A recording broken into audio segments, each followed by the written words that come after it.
Esto que esperamos un segundo que ingresen todos y retomo el comentario en referencia al tema de los endosos. Bien. Mariano, ¿podés arrancar de cero ese tema de los endosos? Sí, Siniestros versus endosos. Bien, sí, sí, sí. gracias. Bien, a ver. Cuando la compañía aporta la documental, ¿sí? Se supone que la aporta completa. Pero en la experiencia les puedo decir que los sistemas de compañías muchas veces no son tan amigables a la hora de reportar la póliza consolidada. ¿Qué es la póliza consolidada? Es una especie de certificado final donde están todas las actualizaciones. Por ejemplo, hay compañías que te mandan la póliza que arrancó el 1 de enero, el endoso del 15 de marzo, el endoso del 15 de junio, y vos decís, pero ¿por qué no me mandas una que ya tenga? No, porque como es un contrato, es póliza original, endoso más endoso. Hay otras compañías que no, que te hacen un consolidado. Por ejemplo, doy dos ejemplos que no implica ninguna práctica mala. Allianz es una compañía internacional y te da póliza más endoso, endoso, endoso, endoso. Sancor te da una copia de póliza final a fecha de vigencia donde está todo actualizado. Sumas aseguradas, beneficiarios, derechos de su... Todo está en la última. ¿Cuál es la diferencia? La diferencia es que se supone que si hay endosos y no están en lo que te aportó la compañía, al momento de que el liquidador va a hacer el análisis de cuánto debería de ese daño cubrir, le puede llegar a estar faltando suma asegurada. Puede llegar a acontecer de que cuando uno presenta la situación, la compañía te informe, no, mira, había un endoso de aumento de suma, ajustalo, o puede ser que la compañía te haya mandado los endosos, que en ese caso lo que deberíamos verificar es que los endosos, todos los que nos haya pasado la compañía, sean previos a la fecha del siniestro. ¿Para qué? Para que ese endoso y esa actualización de sumas aseguradas y coberturas esté vigente al momento del siniestro. Ahora, nos puede llegar a pasar un caso de encontrar un siniestro que en apariencia acontece previo a la fecha de inicio de vigencia del endoso, lo consultamos con la compañía y la compañía dice que si bien el endoso salió emitido por sistema el día 17, la propuesta que fue aceptada por la compañía, el productor la mandó el día 15. El siniestro fue el día 16 y por ende debería tener cobertura. Igualmente, para cualquier liquidador, semejante suspicacia implica investigarlo por las dudas, porque ¿cómo es esto de que justo el productor pidió el aumento de las sumas aseguradas afectadas? Entonces, si bien la secuencia administrativa implicaría contemplarlo, la misma secuencia administrativa implica investigar, porque es como muy coincidente y la tarea nuestra es investigar ese tipo de detalles. Porque puede pasar que el asegurado, ante un asegurado quizás con algún historial de siniestro que conoce un poco la mecánica, le acontece el siniestro es real, pero evidencia que le falta suma asegurada. Entonces, ¿qué hace? Habla con su productor, pide el aumento de la suma y del miércoles de la primera semana del mes te lo cambia al miércoles de la segunda semana del mes, el siniestro. Y te pasa todo el daño. Bueno, eso también implica cierto nivel de investigación. Pero también siempre hay que estar atento a que la documental que nos mandó la compañía, póliza, tenga todos los endosos contemplados. Bien, y recuerden que los endosos no van siempre en sentido de incremento de suma asegurada. Pueden ir, ¿qué es lo que pasa? Que esto también es muy importante a tenerlo en cuenta. Imaginen un asegurado que tiene un robo en la casa. En el proceso en el cual se hace la liquidación, el ajuste y el pago de ese siniestro, la compañía emite un endoso porque las sumas aseguradas se consumieron. Y si no hay reposición de suma asegurada y el asegurado tiene otro siniestro, no va a tener con qué cubrir el mismo daño. Entonces, esa secuencia y control de endosos también es importante, porque puede pasar. Yo tuve un caso de una persona pobre, o sea, le entraron a robar 3 veces en un lapso de 35 días. La compañía llegó a hacer de los 3 una sola reposición, o sea que le terminaron pagando 2 siniestros y medio. ¿Sí? Hubo muchas particularidades en el caso. Primero que la persona fue muy abierta a prestar información y ante el primer robo tomó un montón de medidas precautorias para que no le volviera a pasar. O sea, a pesar de que le habían roto el alambrado, puso doble alambrado, encadenó las rejas, puso candado, un montón de cosas, le volvieron a entrar. Y después, vos decís, bueno, pero entonces lo primero que se analizó no era una vivienda de ocupación permanente, porque ¿cómo puede ser? ¿3 veces? No, sí. Lo que pasa que, bueno, tenían un circuito laboral, padres y los niños, por los cuales salían a la mañana temprano, dejaban a los chicos en la escuela, los dos padres a trabajar, sacaban a los chicos de la escuela, del club, qué sé yo, y volvían a la tardecita. O sea que los que robaban tenían todo ese tiempo, se verificó todo, inclusive el historial de la persona, todo. Pero ¿qué pasó? La compañía, en un circuito tan corto de ocurrencia, no llegó a reponer la suma asegurada. Entonces se le pagó todo lo que había de suma asegurada, pero no se llegó a cubrir todo el daño. Y eso se le explicó a la aseguradora. ¿Sí? No, no se llegó por los tiempos. Entonces hay que estar muy atento al tema de los endosos que pueden ir en sentido de merma de suma asegurada o para arriba.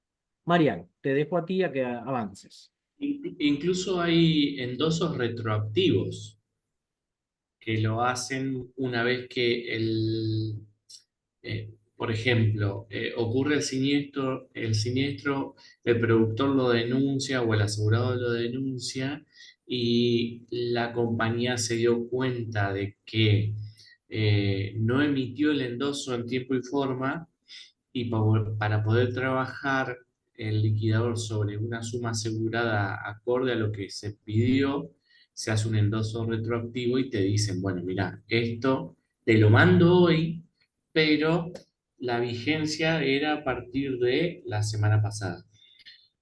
Ocurrió mucho en el siniestro de tormenta de Bahía Blanca, que justo cayó diciembre, cayó dentro de las primeras 2 semanas de diciembre. Uno paga las pólizas, o generalmente todos pagamos nuestros gastos los primeros días del mes. Entonces, muchas veces, en varios casos, nos ocurrió que eh, el asegurado solicitó el incremento de suma, por decirte, el 15, la tormenta fue el 17 y la compañía emitió el certificado el día 20. Y, y nos pasó que, che, consumiste toda tu suma asegurada y el productor decía, no, pero yo el viernes pasado había pedido un incremento y el productor, o sea, había alerta y todo, pero el productor no sabía, sí, 2023, no sabía el productor que era en base a la tormenta. Era porque finalizaba el contrato ese viernes y el asegurado le dijo, che, mirá, el viernes cuando termine el contrato, pásame a tal monto. Me ocurre a mí, yo ahora en la oficina tengo San Cristóbal, pero dentro de 6 meses, cuando corte la vigencia, ya le dije al productor, no renueves, pasemos a Sanco.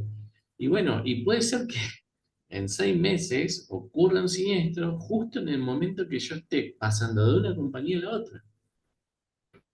Eh, por eso nunca hay que pararse sobre un siniestro como decir, esto ya lo vi, esto ya pasó, esto lo tengo re claro, porque va a ser así, seguramente el asegurador me va a decir tal cosa, o va a suceder tal cosa u otra.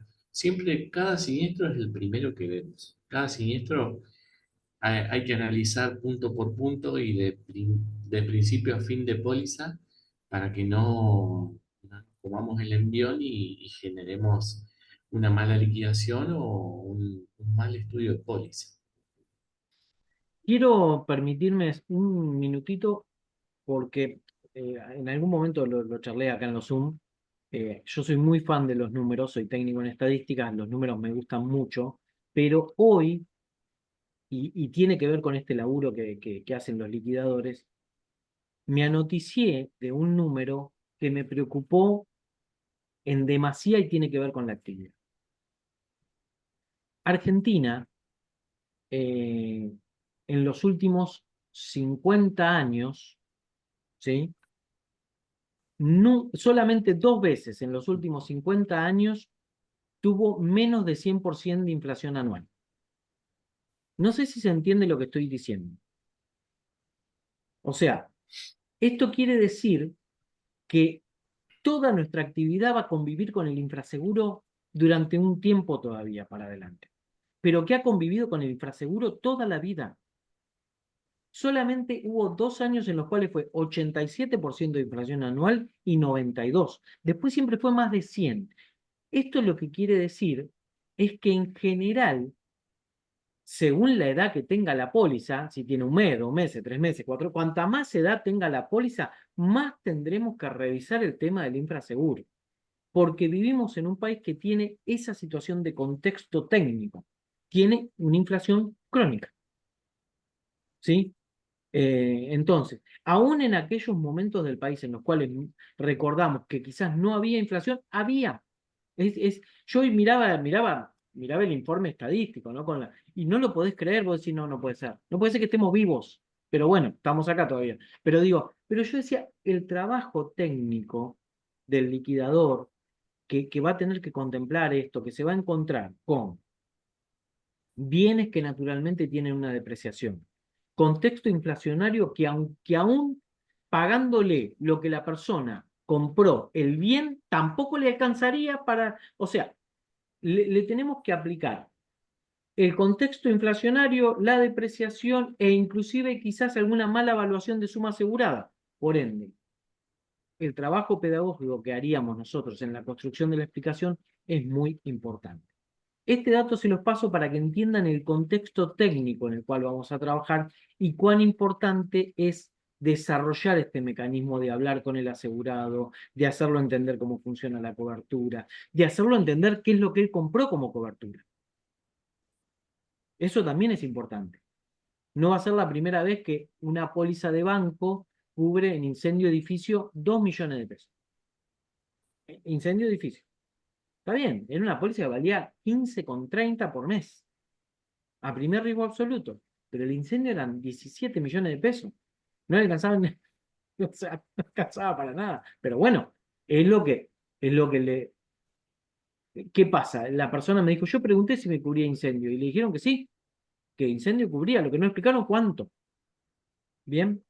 De lo que hemos visto hasta acá, antes de hacer un pormenorizado y presentar los casos de Mariano, que son los que vamos a subir a la plataforma para resolver.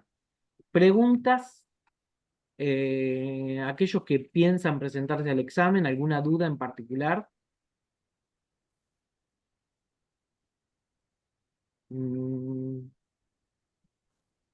Bien. Mariano, te pido 5 minutos. Tenemos dos tipos de cobertura. Después vamos a ver integral de consorcio, pero tenemos dos tipos de coberturas combinadas. El famoso combinado familiar o póliza de hogar, el integral de comercio. Bien.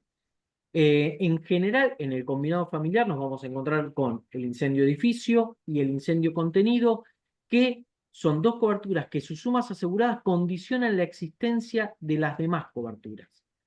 Eso técnicamente lo usan las compañías no solamente porque Argentina es un país con baja tasa de incendio, sino porque aparte eso permite tener una métrica dentro de la tasa que haga que las pólizas en los riesgos más frecuentes no tengan sumas altas aseguradas y la compañía no tenga manera de poder absorber determinado volumen de siniestralidad.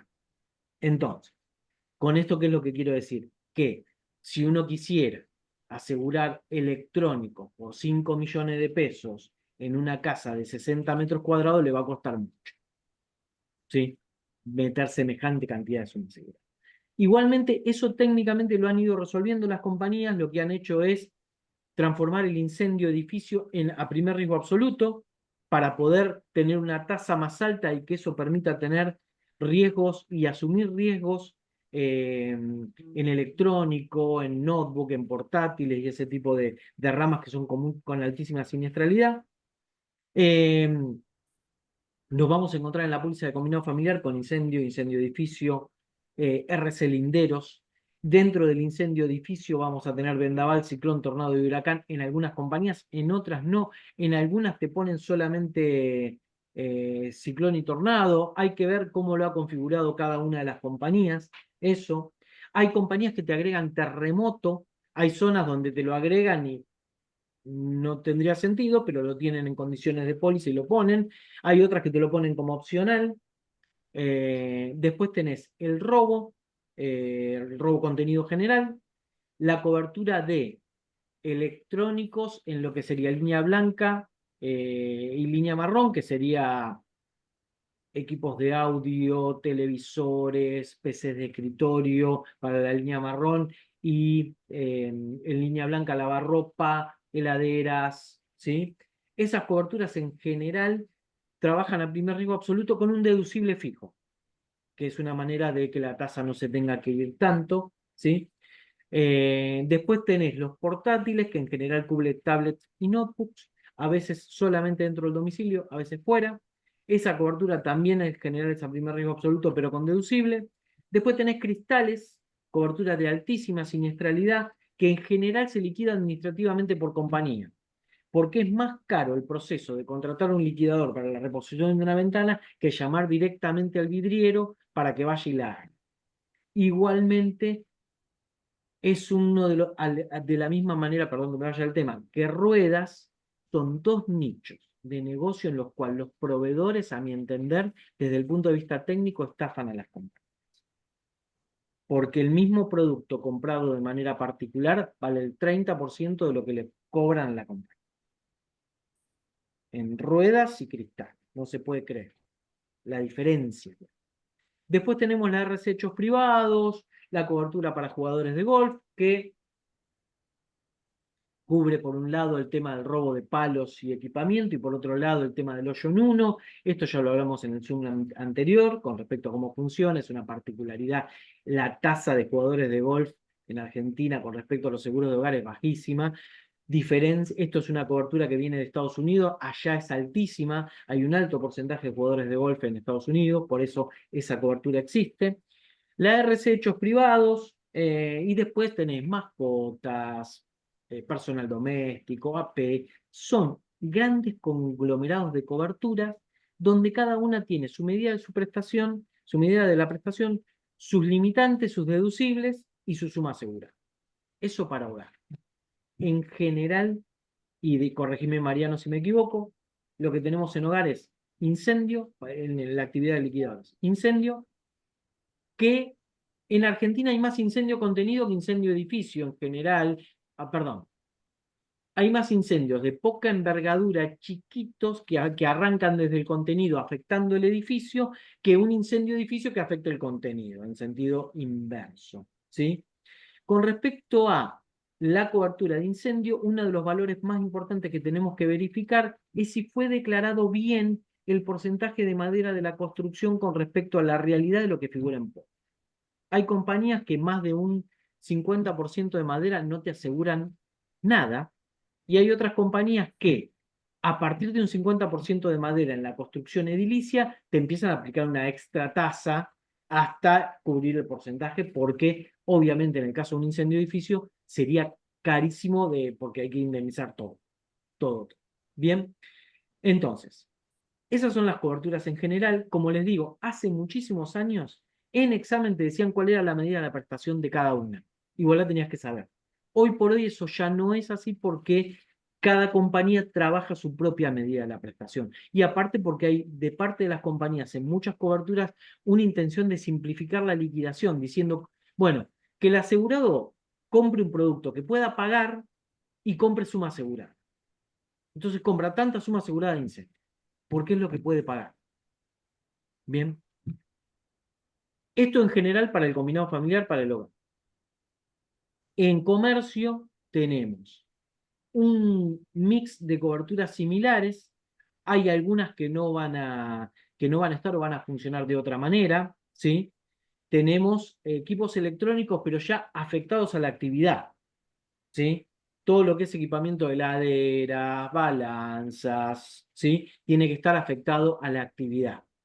Tenemos, obviamente, incendio edificio, incendio contenido, responsabilidad civil linderos para el caso del incendio, responsabilidad civil comprensiva, en este caso, para el caso del integral de comercio, que puede estar subdividida o ser una sola.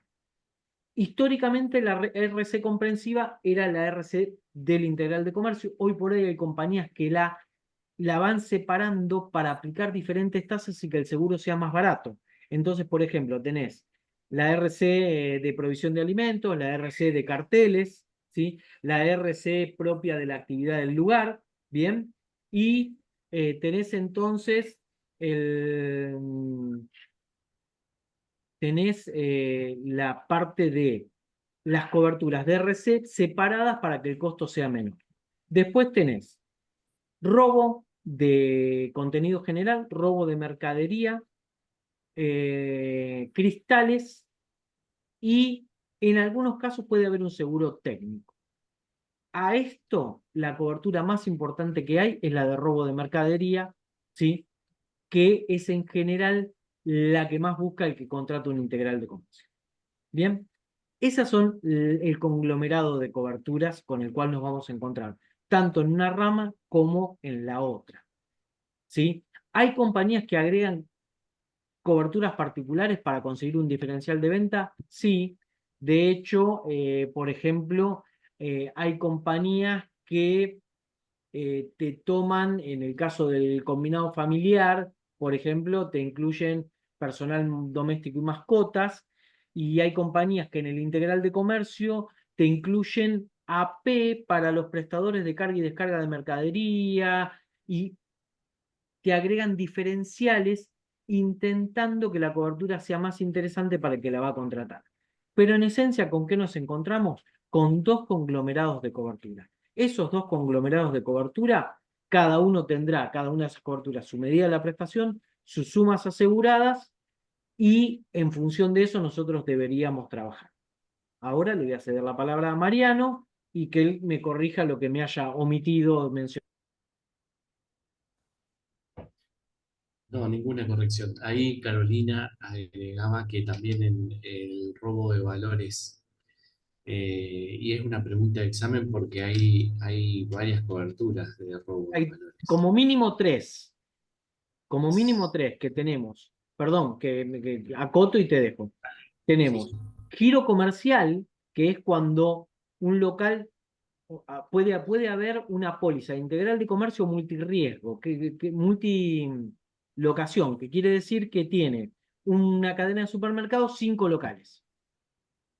Y hay un giro comercial, un traslado de dinero entre locales. Eso puede entrar dentro de la cobertura de lo que es monetario. Después tenés el cajón mostrador, que tiene que cumplir con ciertas medidas de seguridad y que solamente cubren tanto y cuanto esté abierto el local, ¿sí? Y la caja de seguridad, que tiene otras medidas de seguridad, que cubre tanto si está abierto como si está cerrado. ¿Sí? Pero no puede estar, por ejemplo, en la parte de atención al público. Tiene que estar fuera del área de atención al público. Bien, ahora te dejo a vos y van a ver que me salgo, pero es porque tengo que ir a hacer algo que solamente yo puedo. Bueno, también en pregunta de examen siempre va a haber una pregunta de prorrata. Siempre, porque es una cobertura que por más que está dejándose usar entre comillas, siempre van a tener, tanto en el escrito como en el oral, preguntas de prorrata. Generalmente en el escrito hay un cálculo. Nosotros participamos como comisión directiva, siempre la superintendencia nos pide que enviemos preguntas, así no se van repitiendo año a año, pero los cálculos de prorrata son cálculos cerrados, digamos, no es que te va a dar un número con comas o con decimales. Generalmente son números redondos y son bastante fáciles de calcular, es simplemente un porcentaje. En el oral pueden pedir una definición de la regla proporcional. ¿Cómo la explicarían ustedes a la regla proporcional? ¿Cuándo y cómo está en riesgo de aplicarse esa regla proporcional, más allá de la cobertura? Yo una vez me acuerdo que mandé una pregunta que es muy capciosa, pero nunca la usaron, que era, eh, vos en robo, abro paréntesis, integral de comercio cubre solo robo, no cubre hurto. Cierro paréntesis, en combinado familiar sí está cubierto el hurto.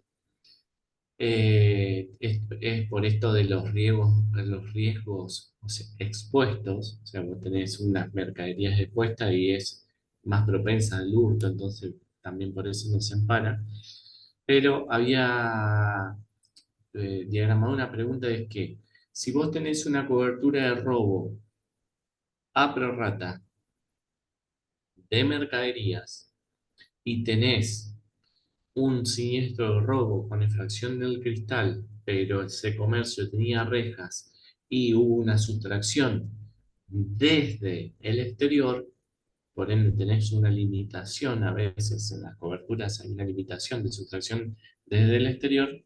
¿Cuál es el valor a riesgo? Eh, Técnicamente, para mí, técnicamente el valor a riesgo de las mercaderías a robo son las mercaderías expuestas, a lo cual tenía alcance el delincuente o los delincuentes, ese constituiría el valor a riesgo y no toda la mercadería local. Pero bueno, eso también es un gris, van a encontrar un montón de grises que lo definen las compañías. Pero es una pregunta muy linda como para desmenuzar.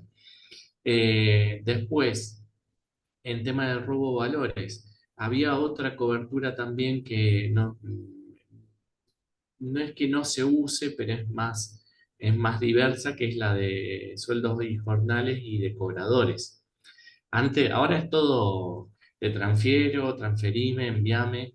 Eh, Había antes la de cobradores, los cobradores de clubes o incluso los cadetes que llevan dinero para depositar, se les hace también una cobertura de valores en tránsito que también como al ser una cobertura específica, tiene otro tipo de medidas de seguridad acorde a ese riesgo expuesto, digamos. Había unas preguntas. Bien, vamos, a ver, tenemos. Bien. Yamila, los casos de Damián los vamos a estar subiendo mañana, conjuntamente con los casos de Mariano, en un apartado que vamos a preparar especial. ¿Por qué? Porque los vamos a ir corrigiendo todos medio en vivo, cuestión de ir preparándolos. Después, con respecto a los que están rindiendo la evaluación final y que se encuentran con alguna falla en el múltiple choice, también se los voy a mandar por mail para que lo puedan hacer por mail, aquellos que por ahí en la página tienen algún problema para poder responderlo. Y los múltiple choice los vamos a también responder todos en un simulacro en Zoom, tipo roleplay, vamos a ir charlándolo entre todos. Valores en caja ya lo vimos. ¿Hay algún simulador de examen? Tenemos, fíjense que fuera del curso hay una unidad de evaluación que están todos anotados, ahí pueden entrar a, a responder preguntas. Después, de manera online en la web aparece un montón de simulador de multiple choice, sirven para ejercitar la mente, pero las preguntas son de hace muchísimos años, así que tengan cuidado con eso. No, por las dudas, háganlo para Dice los chicos. ejercitar el modelo de pregunta-respuesta, de cómo funciona el multiple choice, pero tengan cuidado porque son de hace algunos años. Le Eh, dije a los chicos que nos piden a veces, casi todos los exámenes nos piden que enviemos preguntas, a veces las utilizan y a veces no. Sí, pasa. Recuerden también que, a ver, todo lo que tiene que ver con la ley 17418, con la ley 20091, con la resolución y con Código Civil, puede ser material de pregunta de examen. ¿Sí? Les digo porque ya no está esa pregunta, pero hubo un año donde preguntaron cuál era el color en la póliza automotor del certificado para transitar por el Mercosur, en el examen de liquidadores.